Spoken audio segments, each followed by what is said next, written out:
Assalamualaikum warahmatullahi wabarakatuh. Halo, kita berjumpa lagi teman-teman mahasiswa. Saya dengan Putri Andika Sari, SAB, MSI, CHCP, CACM. Pada pertemuan kali ini kita akan membahas mengenai change and stress management atau perubahan dan manajemen stres, gitu ya. Kalau mendengar stres pasti sering kan ya teman-teman mengalaminya. Apa misalnya coba?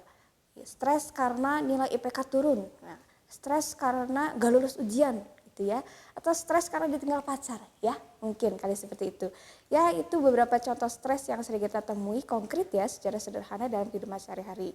Sebelum masuk pada bahasan materi tentang stres, mari kita pelajari dulu apa ya atau bagaimana kok bisa stres terutama dalam dunia pekerjaan itu ada dalam konteks organisasi. Nah, pada pertemuan kali ini secara garis besar terlihat pada gambar mapping ini ya, kita membahas tentang perubahan yang dihadapi oleh organisasi yang akan mempengaruhi kemungkinan stres pada karyawan akibat perubahan tersebut.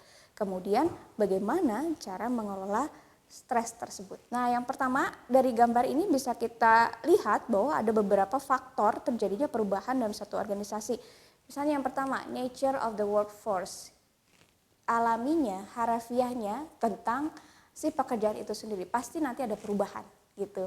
Ketika ada perubahan ya itu bisa menimbulkan stres. Workforce itu tenaga kerja ya.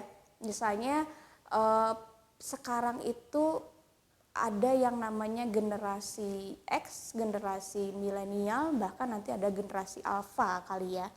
Nah, ketika ada perubahan ini juga bisa menimbulkan stres terhadap karyawan yang sudah menduduki jabatan tertentu yang ada di suatu organisasi atau perusahaan. Kemudian ada pengaruh dari tekanan teknologi. Nah, seperti yang terjadi pada saat ini, adanya COVID memaksa kita untuk menggunakan seoptimal mungkin kemajuan teknologi untuk menyelesaikan pekerjaan-pekerjaan kita. Yang tadinya manual sekarang jadi serba digital gitu. Yang tadinya belajar secara tatap muka sekarang bisa menggunakan tatap maya ya, juga bisa pakai video gitu. Nah, perubahan-perubahan ini kadang bagi orang yang tidak siap, nah ini akan menimbulkan stres ya. Kemudian ada economic shocks atau misalnya terjadi resesi ekonomi. Nah, ini juga bisa berdampak terhadap stres karyawan. Nanti kan ketika terjadi resesi berakibat juga terhadap organisasinya.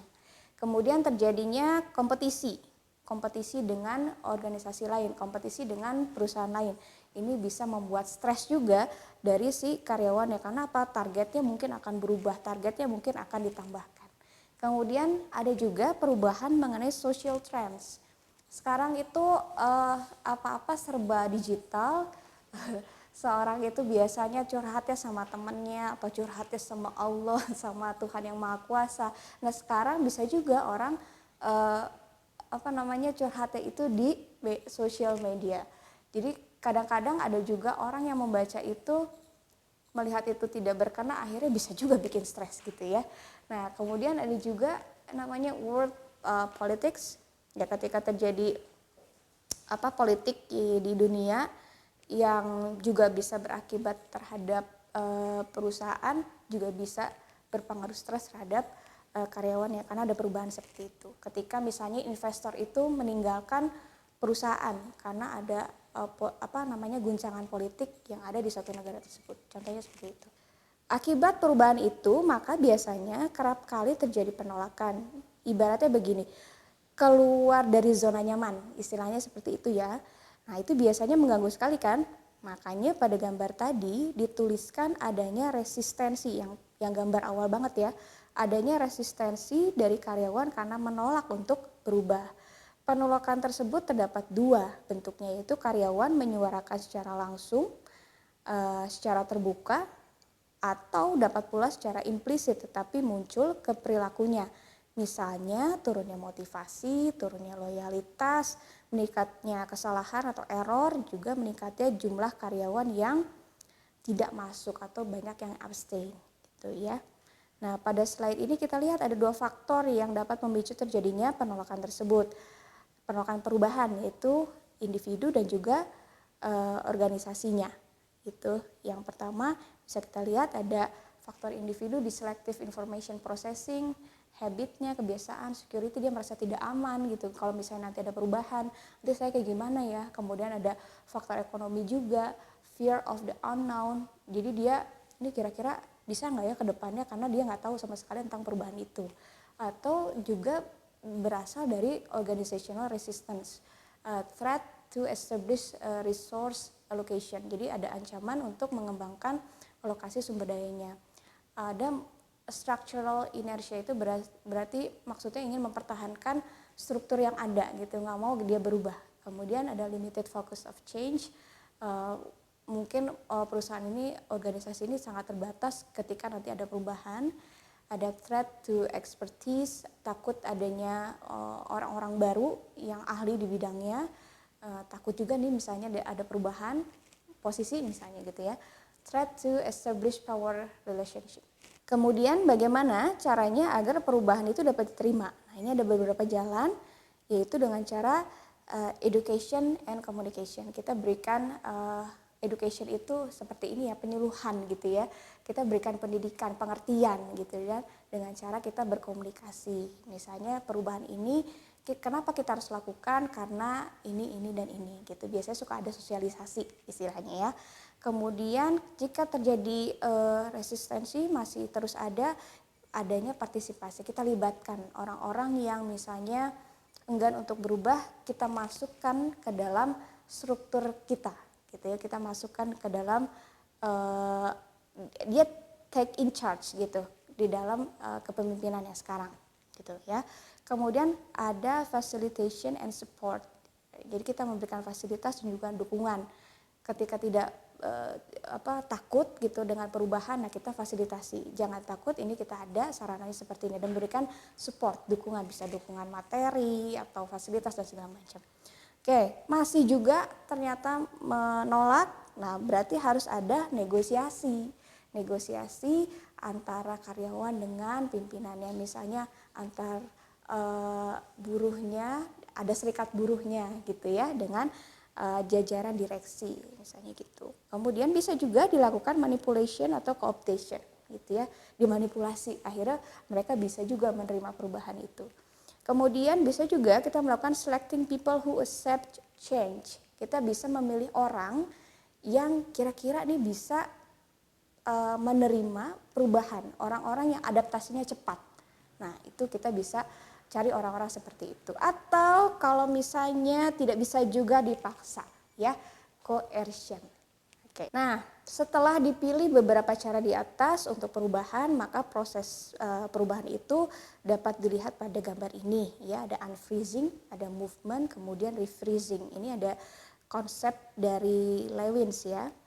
Unfreezing ini berarti ubah upaya untuk mengatasi tekanan dari kedua resistensi individu dan konformitas kelompok. Unfreezing jadi membuka gitu, yang tadinya di zona nyaman akhirnya kita kita unfreeze gitu, yang tadinya beku menjadi unfreeze gitu ya. Kemudian driving forces, kekuatan yang mengarahkan perilaku menjauh dari status quo ya. Kemudian restraining forces, beberapa tekanan yang menghalangi gerakan dari keseimbangan yang ada. Kemudian refreezing, menstabilkan intervensi perubahan dengan menyeimbangkan kekuatan pendorong dan penahan. Jadi ketika misalnya sudah berhasil dibuka freeze-nya, kemudian kita lakukan pergerakan yang tadi ada driving forces dan restraining forces, kemudian kita bukukan kembali gitu ya. Akibat perubahan itu pastinya akan membuat stres pada orang-orang yang berkecimpung dalam organisasi tersebut. Stres adalah kondisi dinamis di mana seorang individu dihadapkan dengan peluang, kendala atau permintaan yang terkait dengan apa yang dia inginkan dan yang hasilnya dianggap tidak pasti dan penting. Akhirnya akan ada perbandingan antara demand, tuntutan atau permintaan dengan resource atau sumber daya yang kita punya. Ya, jadi ketika kita memandang resource kita kurang, ternyata demand-nya tinggi. Nah, jadilah ini stres, gitu ya. Nah, ini contoh dari stress model diambil dari bukunya Robbins and Judge ya. Jadi yang pertama itu ada potential sources dari si stres ya. Bisa dilihat ini ada environmental factor, ada organizational factor, dan ada juga personal factor. Yang pertama itu dari faktor lingkungan ya, keadaan ekonomi yang tidak pasti, uncertainty, political uncertainty, keadaan politik yang tidak pasti, kemudian adanya perubahan teknologi. Nah, itu bisa menimbulkan stres. Ini dari faktor environment. Kemudian dari faktor organisasi, di sini ada tuntutan pekerjaan, ada tuntutan peran, dan juga ada tuntutan secara interpersonal. Ini juga bisa menimbulkan stres. Kemudian karena kita bekerja misalnya, punya kehidupan berkeluarga juga, ini juga ada nih personal factor-nya. Yang pertama ada masalah keluarga, ya, kemudian ada masalah ekonomi keluarganya, juga kemudian ada masalah personality dari orang tersebut. Oke, nah kemudian ini beberapa potential sources-nya. Nah, kemudian berikutnya pada bagian berikutnya yang di tengah itu adalah experience stresnya. Bagaimana sih stres itu dialami, dirasakan oleh seseorang tersebut. Nah, individual differences, masing-masing orang itu punya berbeda-beda ya. Berbeda apanya? Berbeda persepsinya yang pertama. Berbeda job experience-nya gitu. Social support-nya juga beda gitu ya. Belief in locus control-nya juga beda. Self efficacy, keyakinan diri seseorang itu untuk mengatasi perubahan juga beda-beda. Hostility juga berbeda-beda ya. Jadi konsekuensinya ada yang paling kanan ya. Jadi konsekuensi dari stres itu bisa ke 3 hal. Ada yang namanya psychological symptoms atau gejala fisik gitu ya. Ada juga gejala secara mental, psychological, dan ada juga gejala behavior atau perilaku. Jadi ketika misalnya kita stres, biasanya akan muncul pusing. Nah, itu tandanya kita stres gitu ya. Bisa jadi stres gitu ya. Kemudian high blood pressure atau tingginya tekanan darah. Tiba-tiba nggak makan apa gitu ya, tapi tiba-tiba kok tinggi. Bisa jadi ini stres dari pekerjaan. Kemudian bisa juga timbulnya penyakit. Contohnya ada penyakit jantung misalnya gitu ya. Nah, kalau misalnya psychological symptoms atau ke mental, ada kecemasan, dia bisa depresi atau bisa menurunnya kepuasan pekerjaannya. Oke, kemudian kalau di behaviornya, gejalanya biasanya produktivitasnya menurun. Kemudian tingginya absenteeism, gitu sering nggak masuk gitu ya. Kemudian turnover-nya juga tinggi. Orang stres biasanya kayaknya udah nggak kuat lagi. Akhirnya gimana? Akhirnya keluar dari pekerjaannya. Nah, oke. Seperti konflik pada materi sebelumnya, stres juga dapat mempengaruhi kinerja, bahkan membawa ke performance yang tinggi. Jadi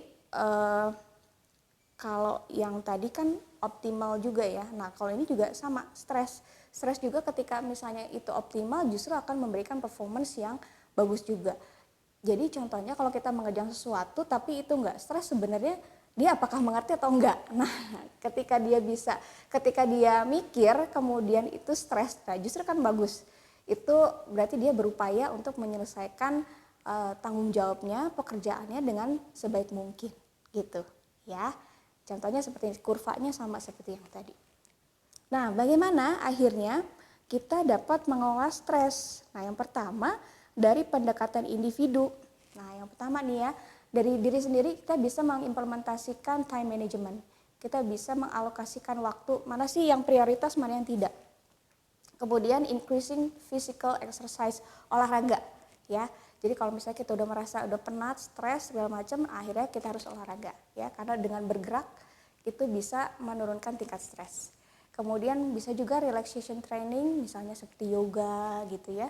Kemudian expanding social support network. Nah, kita memperluas lagi jejaring pertemanan kita misalnya di media sosial itu juga bisa menurunkan stres, karena biasanya kalau kita ngobrol bisa mencurahkan apa permasalahan kita, itu akan menurunkan tingkat stres juga. Nah, kemudian bisa juga dilakukan oleh dari pihak organisasinya. Yang pertama adalah improve personal selection and job placement. Nah, biasanya kita akan memilih orang-orang yang memang bisa bekerja di bawah tekanan. Biasanya suka ada kayak gitu ya di lamaran pekerjaan. Bisa bekerja di bawah tekanan. Nah, dipilihlah orang-orang seperti itu ya. Atau untuk mengurai stres ketika terjadi perubahan bisa juga dilakukan training atau pelatihan. Kemudian use of realistic goal setting, para pimpinan ini menetapkan tujuan yang realistik, yang nggak bikin stres karyawannya gitu ya. Kemudian redesigning of jobs, mendesain kembali pekerjaan sesuai dengan perubahan yang ada, berarti mungkin ada penutupan divisi tertentu atau mungkin jabatan tertentu tidak ada, kemudian didesain lagi. Kemudian increased employee involvement, kita libatkan karyawan itu ya. Kemudian improve organizational communication, diberikan informasi yang cukup banyak mengenai perubahan. Kemudian offering employee sabbaticals. Nah, biasanya kalau udah stres dikasih cuti panjang gitu ya, supaya hidup itu nggak kerja aja ya, tapi harus seimbang. Oke, kemudian yang terakhir adalah establish of corporate wellness program. Nah, diberikan tunjangan kesehatan atau program kesehatan dari perusahaan. Oke, baik teman-teman, begitu tentang perubahan dan manajemen stres. Terima kasih atas perhatiannya. Assalamualaikum warahmatullahi wabarakatuh.